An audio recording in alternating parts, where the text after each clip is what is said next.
Welcome to Cardinal Coaches Corner. Our guest this week is Cardinal co-head coach of the cheer squad, Vontae Johnson. And Vontae is not only the co-head coach here, but Vontae cheered here in 2010, 11, and 12.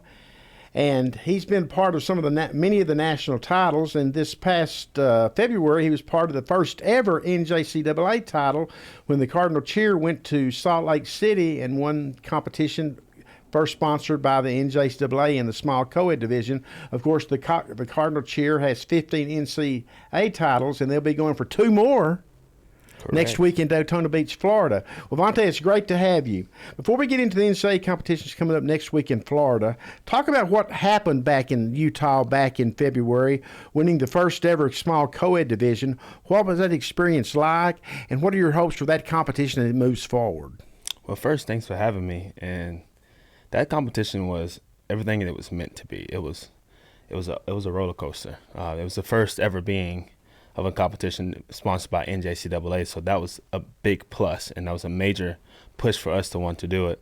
I was introduced a couple years ago, the idea of it, by Coach Franklin and a couple other his colleagues, and they put a lot into making that become a thing. Franklin doing a lot of the groundwork on making sure that the scoring rubric and all that stuff was created so that they can then give it to the NJCAA and they can see how that would work. But as far as going there and being able to compete, there was upwards of 32 teams that signed up for it. But since this was being the first one, a lot of teams were a little nervous going, but not us. Of course, this was an opportunity for us to be able to set our standard and make our mark in history with the other teams, having been the first, to be able to do a scrimmage and things like that. We wanted to be the first champions. So we got to go down into this small co-ed division so you can have upwards of 4 guys on the mat at one time compared to what we do in Daytona. We have a large co-ed and a small co-ed. Right. So it's similar. The only difference is by quarters, so you're able to measure it a little bit differently. So the judges will be able to see two different teams doing the same thing, and they get to score who they think was better. Right. So it's easy for you to be able to look at it and be able to read what's happening and be able to say, okay, you can clearly see that this team is a little bit sharper. This team hit this skill a little bit cleaner. So you have to award the point to the team that was just better. So it's similar to how acro and stun is that we have already, but that's mainly for only females. But this is a junior college thing that is now allowed for males to be able to be a part of. So that's been a big plus for us and other teams around the country as well. But they do have an all-girl division, but they do have a co-ed division for us. Well, let me jump to my last question I had for you next then, because it kind of fits in here. With the NJCAA now getting into the game, so to speak, with cheer, what does it mean for the future of competitions like the NCAA? I mean, is there any hopes that the NJCAA expands and becomes the thing, or do you always see a place for NCAA competitions? I think there'll always be a place for NCAA, mainly because this competition that we had was for junior colleges. And they already have a stunt and an acro for, D1 colleges that does not involve males, though. So I think for NJCAA, this will still be a competition that'll grow tremendously throughout the country, because a lot more junior colleges that aren't capable of going to NCAA because they aren't capable of doing the type of skills that you need to do there. Whereas in the competition that you do at the NJCAA style competition that we do have, it is going to be something that everybody's able to strive to push for. But I don't think NCAA will go anywhere because of the type of pool that they already have. But I think for the junior college realm, it will definitely grow in the NJCAA part. I don't think it'll completely go away from each side. Right. I can see it definitely pushing more NJCAA once teams start to do it. But if you're a team that's constantly that's been going to NCAA for some amount of years, you're never going to want to lose that style of competition as well, because it is important, to some of the athletes that want to come to college and still be able to do it. They want to be able to have that NCAA experience as well. But I think NJCAA will get just as high or get to the same standard. Okay, Vontae, well, Daytona, like we said, is right around the corner coming up this week. Competition starting on Thursday, and then the finals are on Friday, and then the grand competition is on Saturday. Correct. And then hopefully the running into the ocean is at some point Friday evening. Friday and Saturday. That is the plan. So our plan is to be able to run into the water on Friday and Saturday. Friday is to signify that we won our division. Correct. What we technically going there for. But as much as we want to just win our division, we want to be the grand champion. So if you win grand champions, then you beat everybody. And we've done that at least once, I know, in 16. Yes, we did it. We did it twice. So we did it in 16, and then we did it in 2022. No, okay. I forgot about that one. Well, how are the two squads shaping up as the competition nears this week? I think right now we are at a level where we're right where we need to be. We don't want to peak too fast, and what I mean by peak is you don't want to be already at your max level, because once you start to get comfortable at your max level, little things start to happen because you get too comfortable. We're right at that point in the routine where we're still striving to be better instead of trying to, trying to be perfect. Right now, we're trying to get to that point because we always push for perfection. We'll never reach it, but we'll push forward. Because if you're pushing for perfection, then you're definitely getting your body to the peak of where it can reach to. But right now, we're in a point in our routines where we're just about there. I arrive in my office near 6 o'clock every morning. As I'm driving up, I see the cheer squad reporting to Cardinal Gym for workouts. How much prep time goes into the competition, and especially in the weeks leading up to the competitions? Quite a bit. Obviously, for us, we're juggling a lot because we're trying to make sure that we're present for all the other teams. And the hardest part, I would say, is we don't get to scout. We don't get any film time of what the other teams are doing. We have to go in blind, hoping that what we put out will not only match up to what they're doing, but also be better than what they're doing. So I think that is probably the biggest challenge for us, because we're trying to do skills that would then reach a category of, level of, I would say, a height of category where we're in a higher end of scoring. If we can do that, then we're putting ourselves in a good position. But it's going to also be a subjective thing, because cheerleading, just like gymnastics and other things, is going to have subjectivity to it. So we have to hope that our routine is just appealing enough for the judges to say, okay, this is a really good routine, along with the skills that you're putting into it. So the time that they put into it up until this point is quite a few hours. In the mornings, we're having to go with the small co-ed team because they're going to compete in the early mornings, whereas in the afternoons, the large co-ed will compete in the afternoon. So we're trying to get them ready for Florida time. Right now we're in Texas time, and we're an hour behind. So if we're going a little earlier, it'll at least get them prepared for that time that may be when they get there, which will be an hour ahead. So that's why we have the small co-ed team going earlier, so that they're ready to go at the time frame that they will compete. You've got nearly 100 squad members, and this has always intrigued me.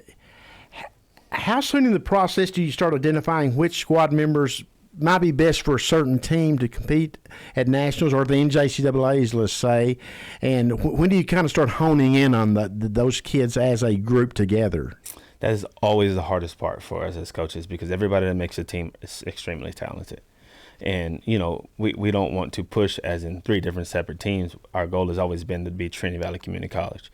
So when we first get there, of course, there are some people that we know we brought in specifically for certain teams, certain people for large co-ed, certain people are for small co-ed. NJCAA, we did a combination of the two so that everybody could get some type of experience. Because like you said, we have 90-something people on the team or 100 people on the team.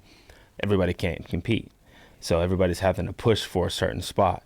So when we get into the second semester of the school year, we had that first semester to refine your skills, to learn new skills, to hone in skills that you're trying to get better. When we get into the second semester, we then will have a tryout. And that tryout process will then allow you to try out for whichever team that you would like to try out for. And then you would then be determined if you got chosen for that spot, which it is a grueling task for them, because they're trying to compete against other athletes, sure. A lot of them. Yeah. So it makes it where they push to get better faster, which is, it's been a good environment where for us. Of course, it's stressful for the athletes because their goal is to want to be on the mat, but at the same time, they have that opportunity to push and grind with some of the best in the country, so it makes them work harder as well. And an off question of that is, how do you determine it? Because every Cardinal basketball or football game you go to, or volleyball game you go to, you see a group of cheer performing. How do you select those kids that are going to perform? Is there a rotation that's involved? Yes, that is correct. We do have a rotation on, and like I was saying earlier, we like to keep it as one group. So we'll have small co-ed and large co-ed athletes combined together into those groups. So whenever they go out on the field, it doesn't look like a small co-ed team is going. It's going to look like, or large co-ed, it's going to look like Trinity Valley's going. So we'll split them up into groups, and then they'll rotate each game on who gets to go out and perform. But that's also an opportunity to see how they do under pressure for us, because we don't get a lot of pressure situations where we get to see how they're going to act in front of a crowd. We get a couple show offs that will go and show our routine off to the our fans and our families. But this is our opportunity to see how they're going to react in front of a crowd. Are they going to be able to do their skills correctly? Are they going to be able to handle the pressure of somebody watching them? So those are the good moments for us as coaches. And I suppose you're also looking to see which athletes connect with the crowd, have that personality that draws the attention to them, so to speak. Absolutely. That is a key factor of our score sheet, and that's performance, and that's being able to show your aura on how you can draw somebody into you. And you said it perfectly. Yes, we need to see how you can engage with the crowd and get them to watch you, because your goal as a cheerleader not only is to cheer for the cheer team, but is to get the crowd to be able to cheer for the cheer team. Cheer for the football teams, basketball teams, or the other teams. Your job is to get the crowd to be able to engage with you as well, so that we can pump up whatever team may be going or playing at the time. Well, last question, Vontae, for you is talk about the support cheer gets from the administration here, the faculty, the staff, and this community as a whole, and what cheer means to the life experience for student athletes at Trinity Valley Community College, or you hope that it means to them. I think that is very key to why this place is so special for the athletes. I've been to a lot of different places. I got to cheer at Sam Houston afterwards, and it was great, but the environment wasn't the same. I went to a D1 college, and as much as I loved my time there, I got to graduate, and I got to win a championship with them. It wasn't quite the same. And every athlete that leaves Trinity Valley and goes somewhere else, and they've been on some of the best teams in the world, been on USA's, the Weavers, the Texas Techs, the Sam Houstons, the great teams, they always refer back to where they started, because of the environment, that the community, the administration, we get treated like the other sports because we're considered a sport here, which makes that important, because you have access to training rooms, you have access to workout facilities that other programs don't get, and that's why you see us be able to flourish. As far as other teams they are great, and they are able to flourish as well, but it makes it a little easier for us to be able to help with the transition as far as our athletes moving on and understanding how much we care. And I think the school shows that a lot by what they do for us and being able to help back us, and the other coaches, of course, working with us as well when those times, and showing up for us during our showcases and things of that nature. So yes, I think it is important to have an administration and a community behind you, because we have friends with Cardinals, and you don't have that quite anywhere else, So for me, a guy from Florida, and we have athletes from out of the country, from Brazil, all the way from, Australia, that has a host family that'll help them, feel like they have a place here when they're not at home. So I think that is important, and it's been helpful a lot for our athletes and for the coaching staff as much as well. Well, Vontae, we appreciate you stopping by this week on Coach at Cardinal Coach's Corner. We hope to have you back in a couple of weeks, maybe talking about 2 more national titles. Yes, that is definitely the plan. Folks, thanks for you stopping by this week, and we will see you next week on Cardinal Coach's Corner. Go Cards.